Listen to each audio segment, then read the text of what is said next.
Wonderful Thursday afternoon to you, viewers. This is Parenting Realities, and I'm really honored to have Mrs. Ime Frank speak with me today. Today, we'll be talking about the parenting areas of a child, what parents need to know, and how to go about it. Mrs. Ime Frank is a family life therapist.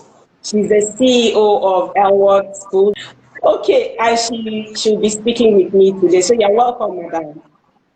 Thank you for inviting me. It's really nice to be on your show. Usually, when I talk about areas of parenting, I like to look at the book of Luke, chapter 2, I think from verse 38 down, where it begins to talk about how Jesus grew. He said he grew in stature, he grew in might, he grew in wisdom, he grew in favor with God and then favor with man. And this is how I try to link it. When we talk about wisdom, it has to do with academic, intellectual knowledge. When we talk about in stature, it talks about the physical training. And then when it talks about favor with men, it has to do with the social life, relationships, emotional life. And then when we talk about favor with God, it has to do with the spiritual life, the moral life of the child. So these are actually the pillars that we teach in Co-Parenting Academy. So today we want to hear from you. Working with children for this period of time, and then working with parents also as a family life therapist. Which amongst all these areas do parents look at the most? Okay, yeah. Thank you. Thank you for that. Generally, parents, they switch depending on the children's, their ages. You have parents have interest around the children, probably the parents that have maybe for instance, this is your first child, the expectations, the energy they throw into the first child is usually different when other children come.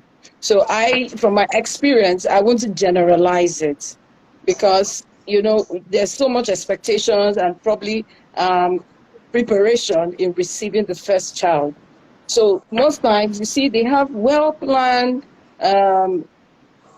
structures around how they intend to groom their children. It could be a holistic thing where they of course, they will consider the academics, they consider morals, values, and of course, the spiritual part of upbringing. But as other children start coming into the family, some of these things, they just dwindle away. Maybe because of pressure, financial pressure, time constraints, and so many other things. So we, at this point, I think we'll just have to streamline it. It may not fall for everyone if we want to talk about it as the areas they pay attention to. When you have a first child, it could be everything. But when the second child comes, because of pressure, you may not have the time, to also to look at the morals or values or even academics of this other child. It could just be spiritual because, we're very spiritual in this part of the world. Okay? So, yeah.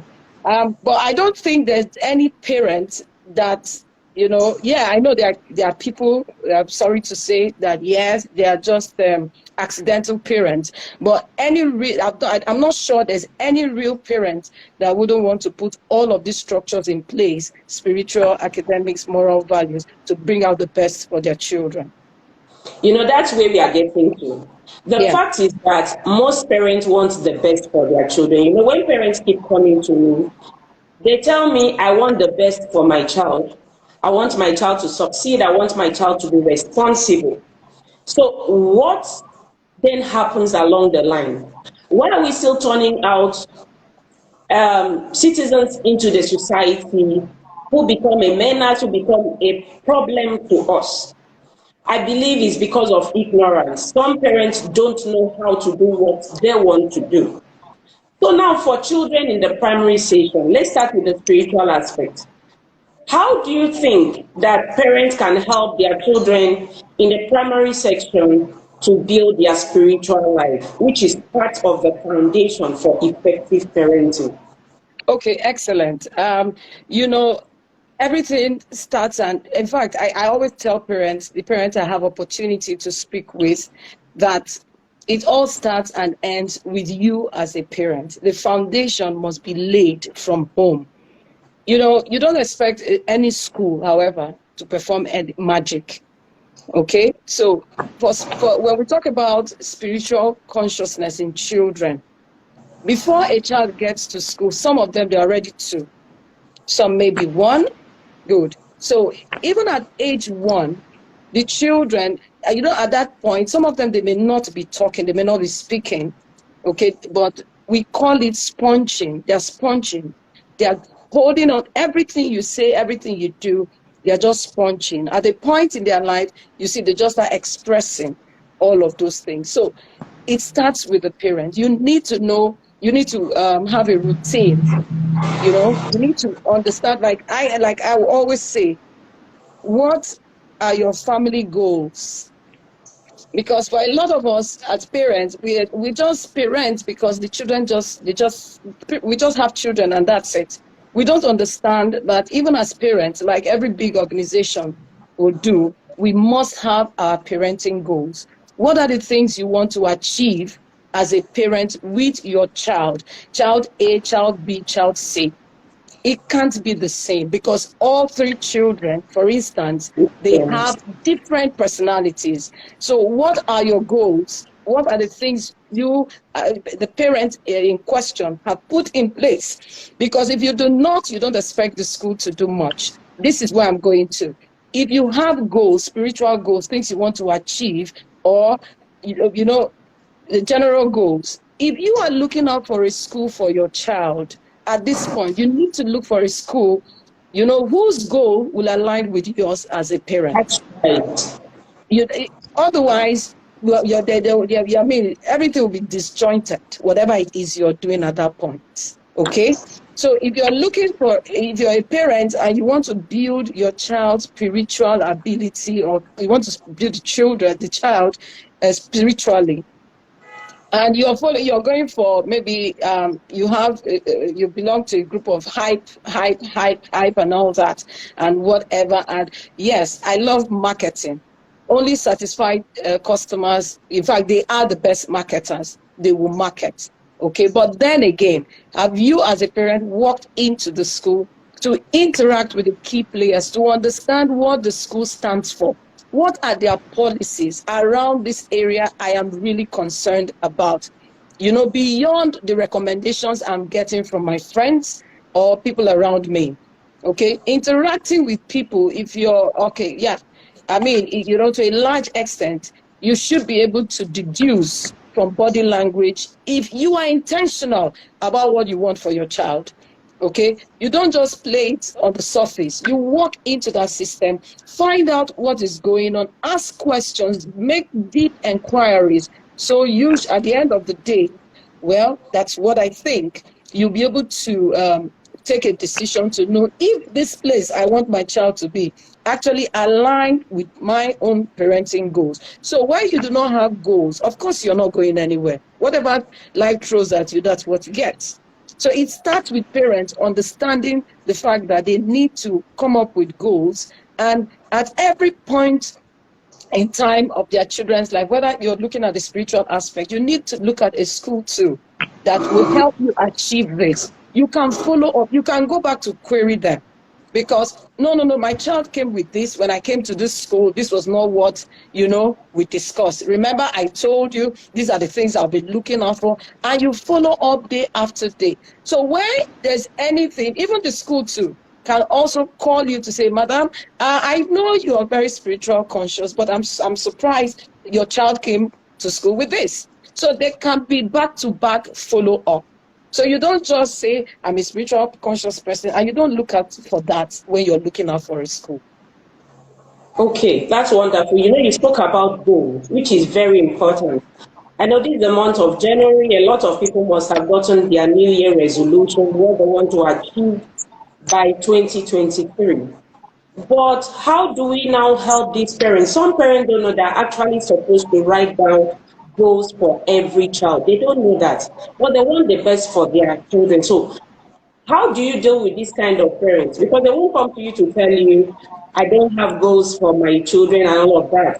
But there's so many parents out there that really mean to do the best for their children, but they do not know how to sit down and write out these goals for their children. So how can we help this kind of parents?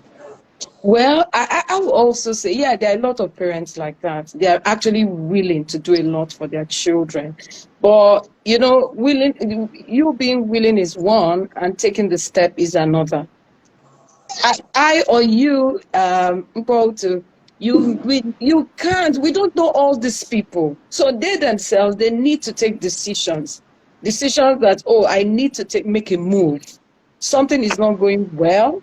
You know, like programs like what you're doing now, if we have parents key in and they listen, you know, it's encouraging for them to call, maybe to call you or to call whoever they want to speak about things like this. We may not, you know, as a family life therapist, as a coach that you are around when it has to do with parenting, we don't know all of these people. So what we do is just to create awareness. We create awareness. Yeah. Yes, through our pages, we just keep posting and encouraging, and you never can tell, it could go a long way. Some person may just bump into it and like, oh, maybe I should put a call, because it could be an issue, you know, he or she would have been struggling with, and just creating awareness around the site could help. Yes. That's really true. So creating awareness, that's wonderful. Okay, another area of parenting I want us to look at is the emotional area, emotional intelligence. Because unfortunately, parents realize that when their children become teenagers, they're actually struggling with a lot of uncontrolled negative emotions, especially anger. That's because these children were not properly trained on how to, first of all, understand their emotions and then be able to self-regulate their emotions. So, when it has to do with this area, what can parents do? Okay, for me, emotional intelligence has to do with understanding your emotions and understanding the emotions of every other person around you. Okay, so it's yeah, I won't say it's a God-given ability to every parent, but if we look inward, I think it is. You should be able to understand your emotions and then learn to understand your children's emotions. Okay, and you don't pay attention to these things when the children are already teenagers. It has to start from somewhere. Okay, yes, sometimes we do it late.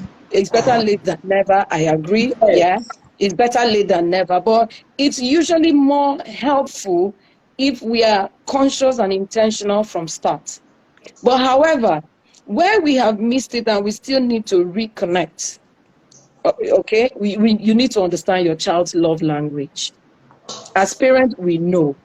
You know, yeah, there are some children, yeah, they react to when you yell at them, they react. Okay, there are some that they don't even want to talk to you for whatever reason. You need to take it one day at a time. Okay, you just start all over like a baby that is learning how to walk, because at that point you know what you want to achieve. So you need to play it easy with them and try to. You're a parent. No matter what has transpired, no matter how far or how bad this is, prayerfully, because we can't leave that out. You prayerfully follow them. You try to build a bond, a relationship, be intentional. When they come on holidays, because we're talking about teenagers now, try to bond with them.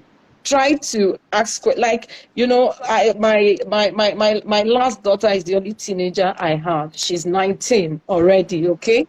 So, but when all of them were teenagers, and even up until now, to the glory of God, you know, when they come home, all we need to do, we spend time. In fact, I make sure it's intentional. They don't even stay in their rooms anymore. We stay in my room, we sleep in my room, we use my bathroom. They just abandon their room. You know, for maybe they don't understand, but it's just an intentional act of bonding, trying to get into their world. I see the way I pick some of their slangs, and when I use them, and they give me that look like, hey, They're like, mommy. you know, yeah, you get that more, you know, like, hey, you know, yeah, and I'm going to them. I'm trying to get into their space. I'm gaining entrance into their space so they can open up the more and feel free with me. As a parent, my strategy may not work for you, but you need to understand your children. Need to know how to go in. You know, you don't have to be strict all the time, and you don't have to be really soft too. There should be a balance somewhere. So when you can break through that and go into you don't give them everything they want. No, I'm not an advocate for that. There should be when you know how to draw the line, and they should understand that. You understand? Okay. Because yeah, they should understand that. So it's not because I want my child to be close to me or to love me. Every request they make, they get it. No, there should be a drawn line. So there should be an understanding and a balance where, you know, we should be able to strike a balance somewhere. Okay, so talking about trying to strike the balance, if you're a parent and you're listening to us, and in case this is what you're struggling with, what we call the balance is when you become an emotional coach in your house as a parent. What that means is that while you know you're trying to help your child emotionally, you need to create instructions and then consequences, or should I call it rules and then consequences. And this all goes back to the family goals and the family values.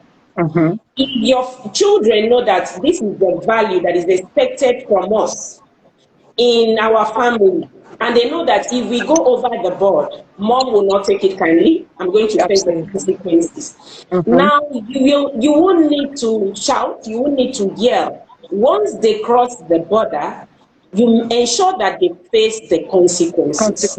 Yeah. So that is it. So you realize that your own emotion also will be under control. Now, if you do not control your emotions as a parent, I usually say your children will become what you model. So if you are a yelling parent, you produce yelling children. If you're a parent that bullies the children out of anger and frustration, you will also recreate bullies. And you see them bullying other children in school, and you are like, where did you get that from? We are not like that, but you are like that at home. So the children pick it up from you, no matter what you do. Some people might not even do it to their own children, but they do it to their help at home. So if you bully your house help at home and your child is watching, when you are not there, your child will play your part and try to bully the house help that sometimes might even be their senior, and they take it over to other children around them. So parents, please, this is very important. That's why we are creating this awareness as much as possible, that this is one area that your child needs training, and you must make it come to pass by deliberate practice and deliberate instructions. So let's quickly look at the social skills. Somehow I look at the social skills as a sister of emotional skills. So what do parents need to know about social skills? I think parents, generally, parents should be open to their children. Open in the sense that children should have access to their parents when they want to talk. You understand? The parents should create time, because, you know, the world, yes, the economy, yes, everything is not making it easy for us. We're always on the move. We're always on the run. Okay. And sometimes when a child say, it could be even a 2 or 3 year old could say, Mom, please, can I have a word? You say, oh, please, just hold. Please, I'm tired. Or please, can it just wait? We can talk later. You know, when I return, by the time you're back, you're already tired. Or maybe the child is not even in the mood again to talk to you about it. You won't even remember sometimes to, you know, open up that conversation again. So when we shut them up, skills outside the home environment. So parents generally, please create time. Even when the children don't come to you, you just create time to pop up discussions, what I call discussion starters. You could just have some. Find out how their day went in school. Yeah, you're trying to interact with the children. Find out what they did, what they liked, what they didn't like, and why. And just those kind of interaction. You get to know names of people in their classes, because at that point they start saying, maybe Derek did this today, Lydia said that to my teacher, often said this to you. Understand? And when it's always very interesting to me when parents come to me and say, my daughter actually mentioned one David, one you now mention names of children in the class. For me, I see a bond, because I have a parent who has all the names of the children of the child's classmates. She knows them. She doesn't even know them by face, but every day, I don't know how, because we do have these kinds of conversation. And she said, no, she wants to bond with the child. And you can only do that very well if you get to bond with the class, even by extension. So when he returns from, we say, so what did Derek do today? What did this do today? You understand? So, that alone, when the child leaves, the child is already socially stable. Let me use that word, because there's a platform has been created from home where they interact. So when the child leaves that environment, even outside, it can hold very nice conversations. It can start up discussions, because that's the environment he or she belongs to. So even when a child like that goes out and people are not talking, it's like, what's going on here? Because they're already used to interacting. So parents, please, we are begging, create time and interact with your children. We're begging, please. Just create time, interact with your children, get to know how they're doing. Even when a child will want to, play pretend, just need your attention. We know our children. Play along with them and know that it's a joke. Don't just ignore it. Okay, don't just ignore it. We're begging, create social interactions. When you go out, talk about things you see. It may not even make sense to you, but you're trying to build a bond and expose this child to, a good social life. Yes. Okay, because so for me, taking children, I'm sorry, for me, beyond taking them for parties, there's a downside to that. There is a downside to that. It's okay, they go for parties. I am not against children going for parties, but for some parents, they just feel that's the only time you take them for parties and expose them. You can expose them to the wrong things there. If you don't have very good interaction you sieve at your home level, so that even when they step out and people are using the wrong word to say, no, that's not the right thing to say. You understand? So you sieve from home. They go, and you'll be surprised. Other people may be learning from your own child.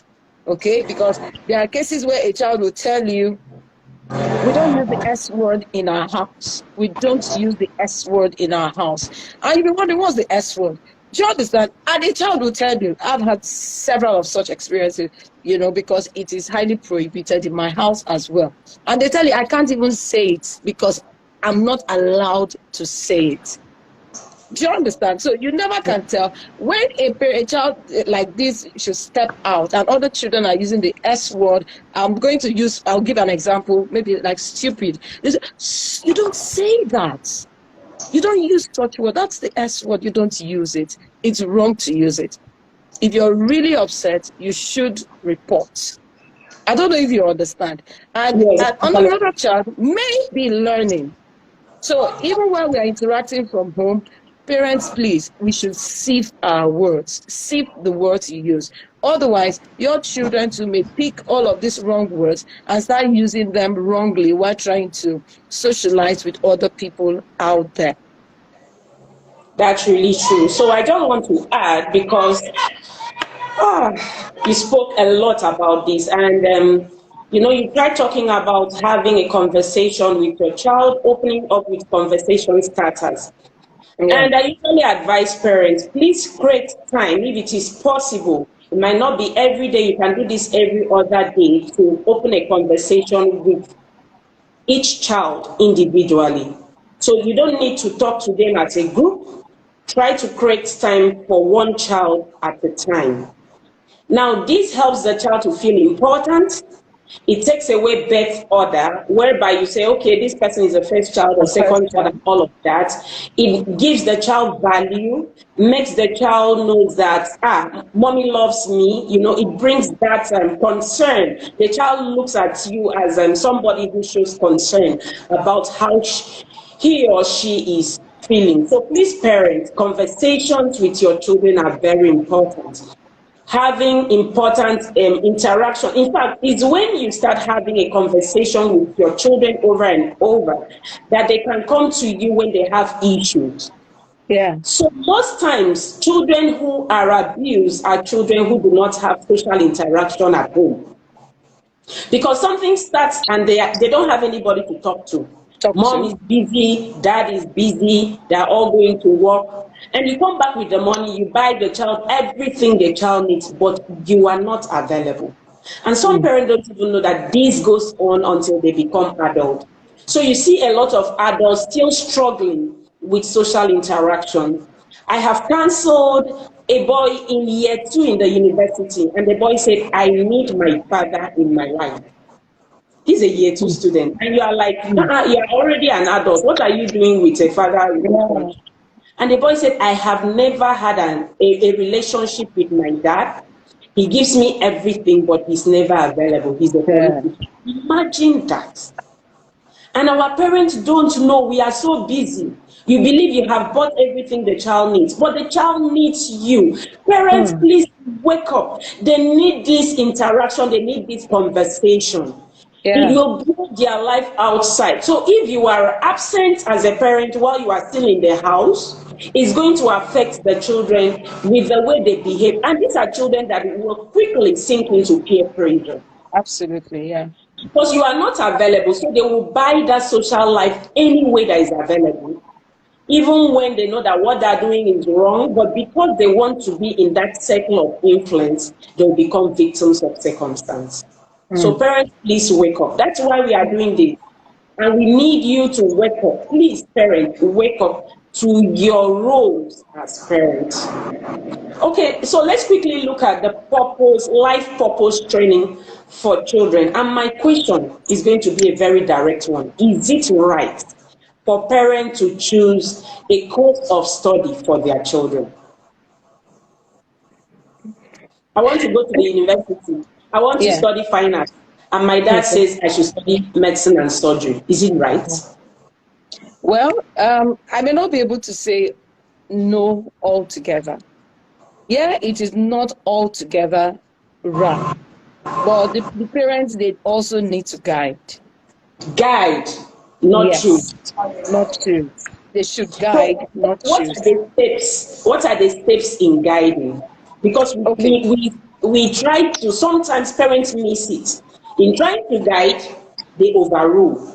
So what are the steps so that parents can actually get something from this? You know, when we talk about helping the children, when it's time to make this kind of where they need to make choice of their, studies for them moving forward, I think it has to be intentionally done in the sense that you don't have to start guiding when they bring that slip for you to check what they have to do or the choice they have to make. You have to start guiding from day one, like I've said.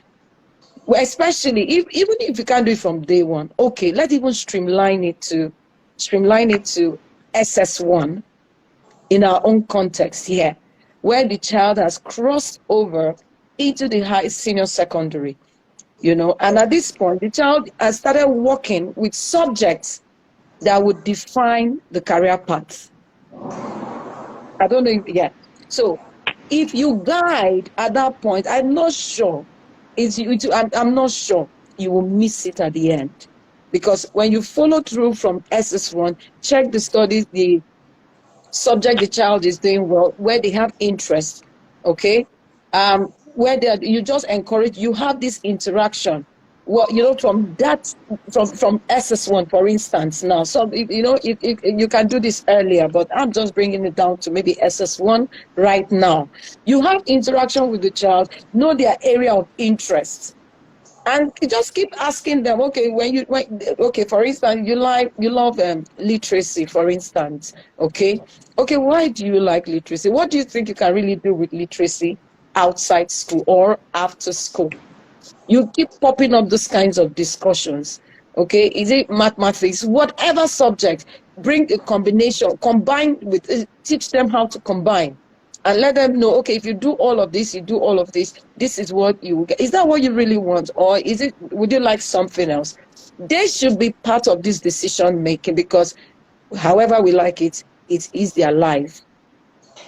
Okay? So we don't just have to come from anywhere to say, you must be an engineer, when I don't have that interest. Okay? In fact, you're going to frustrate that child at the end of the day, because where the child does not have interest, they will go to school, and if you have you go to school and you just keep paying the fees and they're not doing well, because you actually force them into what they don't really like. If you want them to do a particular thing, be intentional, follow it through. If it falls for you, fine. If it doesn't, please allow them, because at the end of the day, like I said, it is their life. They are not living for. For some of us, we want our children to live their lives for us. That's the mistake. You want them to live for you, forgetting that they are humans and they have their own paths. So for me, I think parents, all we should learn how to do is to guide them and guide them right, to be on the right track, not living our own life. Or I couldn't make it as a lawyer. I must produce a lawyer. Hey, it doesn't make any sense. What if the child wants to be a teacher, like I chose to be one? You can't change that.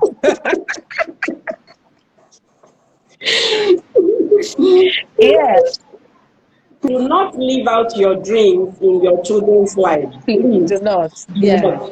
And for parents who have little children, you can start now, because I would remember while I was very young, my siblings would tell me that when a crying baby comes into their house, they look for me. Where is Mpoto? Once you put the baby in Mpoto's hands, the baby will be calm. Wow. So now that was a skill that I had, and no other person in the house had it. So at that point, they didn't even know it was a skill that I could study, I could go further with. Nobody knew, because they would have guided me into the right path. Yeah. So now, start now to look at your toddler. What are those things they love? When you keep out the playthings, the toys, the engineering stuff, the medical toys and all of that, which one attracts your toddler the most? It starts from there. And then what are those things that your toddler keeps repeating? There are children who are very caring as toddlers.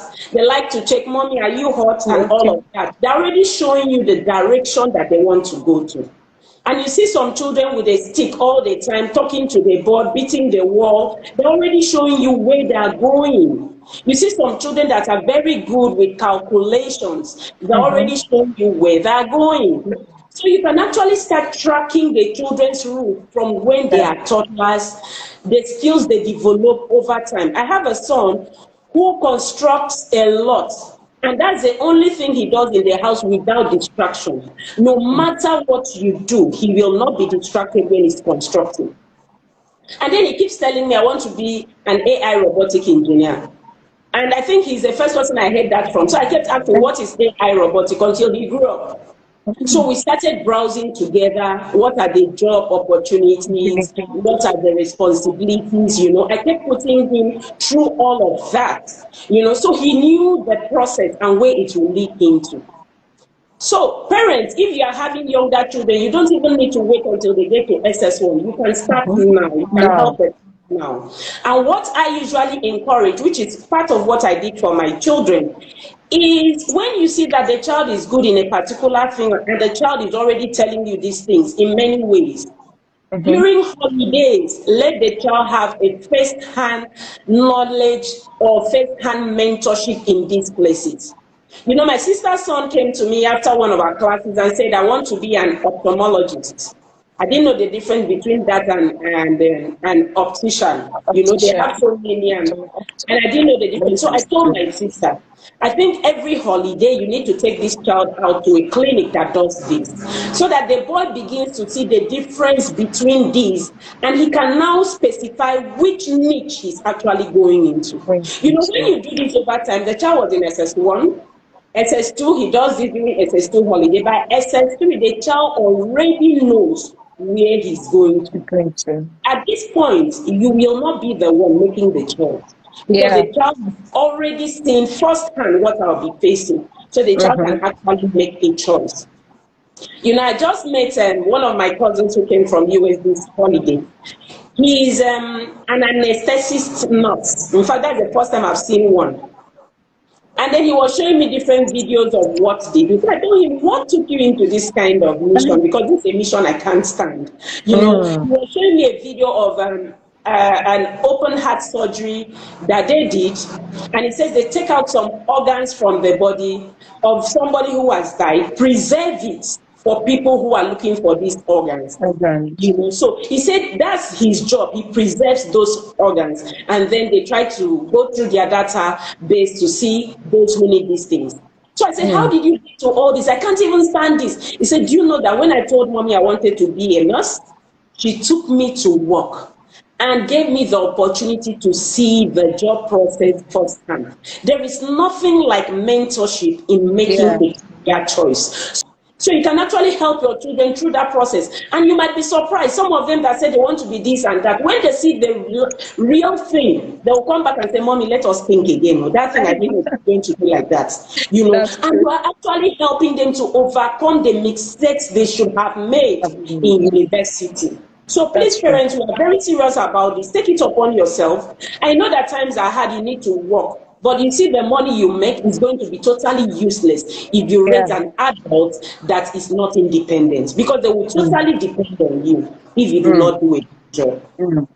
So I want us to go finally to financial training. How can we help our children? And at what age should we start teaching our children financial intelligence? You start as early as possible. What that means for me is as early as, you know, the children, they start having interest or gaining understanding of money. We start teaching them as early as possible. I'll always recommend, like I do all the time, it starts with a piggy bank just by the bedside. Okay? Yeah. So because, I know we still have family members that come in, or friends that still, you know, once in a while, just, you know, give to the children. And we teach them from that point how to save, okay? When money, because you see, for us parents, you know, especially mothers, I'm sorry if I'm throwing any shade here at this point. You know, when we get this money from, you know, monetary gifts for our children, that's when we remember all the things we have to do. We are all guilty. I am guilty as well. Okay? We are all guilty. I am equally guilty. Okay? But yeah, as soon as I got over it, I had to like do it well. Okay? So yeah. You know, when I saw the need and I noticed, this is not good, because at the point when they get this money, all they do at that, they just like, oh, I think we should get pizza, we should go get burger, we should go get, and it's like telling on me, you know, like, if this children, they continue like this, you know, even all my own money I'm making will just be wasted. You understand? So we need to redirect that part and do a resetting. So for parents, I will advise, let's start while it's early. Start with a piggy bank. That's okay. You know, for some of us, we've already opened, you know, it's a good thing to open the bank account and to pay in money. That you are doing a personal saving for the child. You are not teaching the child how to save. So for me, there are two different things. Teaching the child how to save is when the child comes in contact physically with cash, and how you can create, you know, give that orientation on how he or she work with that money. Do they have needs even at that age? Oh, yes. And if it's really, really necessary, and they are able to convince you why they need to buy something, you could say, okay, if for instance, if it's a 1,000 gift, you could just break it into two. Okay, I'll give you 500, buy this for this reason, but you know what, we need to save this. And I think if we continue with that process over time, it becomes an attitude. And when you give money, the next thing they rush to piggy bank, and they drop it. At the end of the day, for some of us to parents, we're also guilty of the fact that when we get really broke, we go and open our children's piggy bank and use the money. Yeah. So I'm equally guilty once upon a time. I'm not here to just throw shades. The shades are on me as well. But like I said, when I was a child, I thought like a child, I spoke like a child. When I grew up, I gave up all my childish way. So I had to do a reset, and try to redirect them the right path.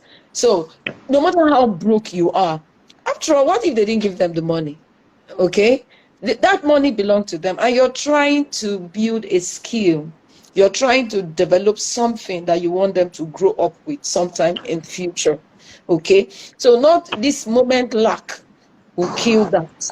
It can really be bad that even if you have to, at this point, don't just do it because these children, no matter the age, it could be 5, it could be 6, it could be 7. You call them. If it's really bad, you let them know. For this reason, for that. It's their money, you need to take permission. You don't just spend it. You need to let them know why you have to do this. And if possible, even promise to pay back. And when you promise to pay back, try to pay back, because you're teaching them how to be responsible at the end of the day. And don't forget, that lesson has plenty skills. Responsibility is there. Integrity is there. Steadfast, so many things. Trust is there. So when you kill all of this, imagine in a child, when the child leaves, tend not to trust people, honesty becomes a problem. John does the truth too. I can just do whatever I like, I say whatever I want to and get away with it. After all, you understand. So yes, that it starts from as early as possible. We just start building these skills in the children and follow through.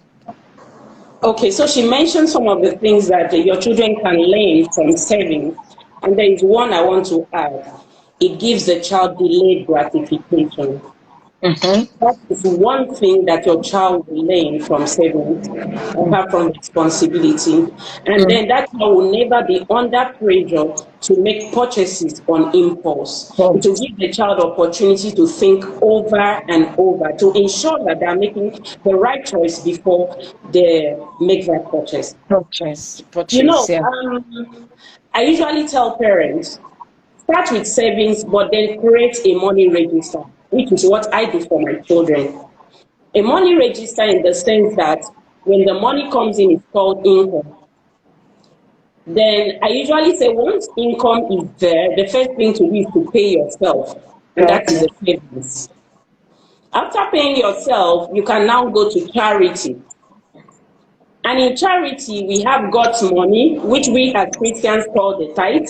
Right. We can say the offering is there, and I usually say money for others in need. So that is very, very important. And then finally, we go to the personal expenses. So, and you should start this, as she said, as early as possible. We have created many of these tools that you can get from us if you have need for it. We have a properly structured money register for children and then teens. We have a money book, we call it Money Realities, where you begin to teach your child about money. And then put it to practice, just as she has said. Ensure that you are putting it to practice. Once in a while, we have been found in a place where we needed their money. When you borrow, know that you are a borrower. Let the child write it down. Humble yourself as a borrower. The Bible says that a borrower is always a servant to the lender. So humble yourself, go back to pay, because it's not your money. So find out how you can, do most of these things to help the child. It is very, very important. So once you do this, I usually tell my children, share all of this into percentage. So for every time you have money, no matter the amount of money, whether it's 1,000 or 10,000, try to segment your money by percentage. So this is also going to help your child with daily money transactions. You know, once I get money, let me say my percentage of savings is going to be 20% for my savings. And then my giving money, let's call it charity money, I know that my tithe is 10%, my offering, maybe I can take 5% from that money, and then my charity to others, I can say 20%, and then my expenses, I can now put in whatever I want to do. Now, this is one thing I usually use to help children I work with. I say, if you are saving, always attach your savings money to something. Let's say for the year you have a particular goal. A child wants something, and maybe this thing worth 60,000, 20,000, 10,000, 5,000, even 1,000. Give the child an opportunity to save most times until they get that thing. Don't always be in a haste to fill your child's need, especially if it is not a need, if it is a want. So once your child wants something and you know it's good for the child, but you are not ready to buy it, please, this is an opportunity to teach your child how to save. So I usually create a savings goal.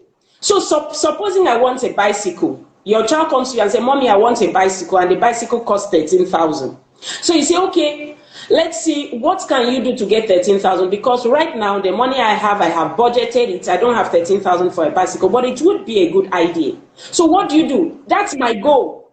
So you now tell the child you will need to save so amount of money every month, every week until you get to your goal. You know, it gives the child the opportunity to learn. And guess what? You will meet challenges along the line. Because there's sometimes the child will really need to buy snacks and you are not available, the child takes out of that money. So you are going to be your child's personal accountant. Once in a while, let them give you a financial report. And then you notice that money is missing. We have set a goal. We know the amount coming in and money is missing. How did it get missing? You know, and sometimes they tell you, Mommy, I was very hungry, I was very hungry, so I took out some money to buy biscuits and all of that. You say, okay, you see one thing about savings, if you are not consistent, you will never get to your goal. So it's actually a process of teaching your child.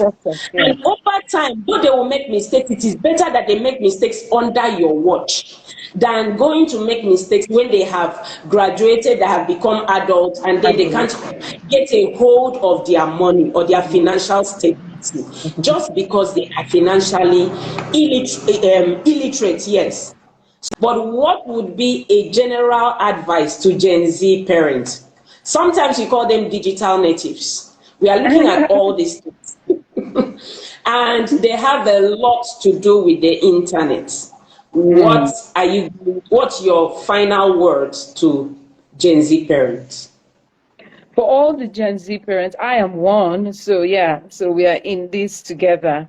I'll say, please learn alongside with your child or children. Try to learn alongside with them. Okay. Like you said, the internet is not even making it easier for us as Gen Z parents. Yeah, but like I said, learn. Okay, for some of us, even the Gen Z parents, we don't even know anything around TikTok, Instagram, and stuff like that.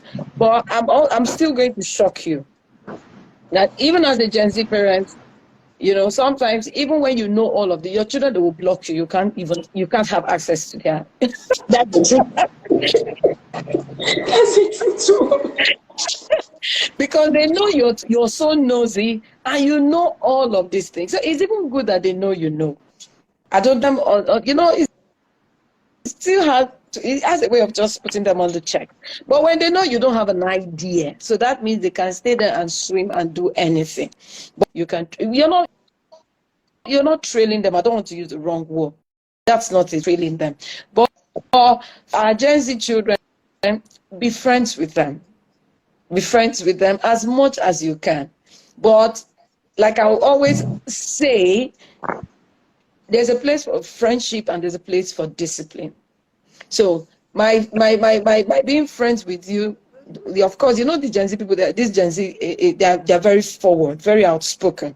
They say things that sometimes we that were the millennials, or however we are wherever we are coming from, he gives you that look like, excuse me, are you talking to me like that? But for them, it's really nothing. They say, no, but I'm just expressing myself. So if we do not understand the age and we don't know You how, feel insulted. yeah, you feel insulted. If you don't understand the age, you don't understand how they are very expressive. You know, sometimes the expressions really do not mean insult. They're just saying it the way it is. And where we are coming from, we don't talk to our parents like that. So it That is becomes, true.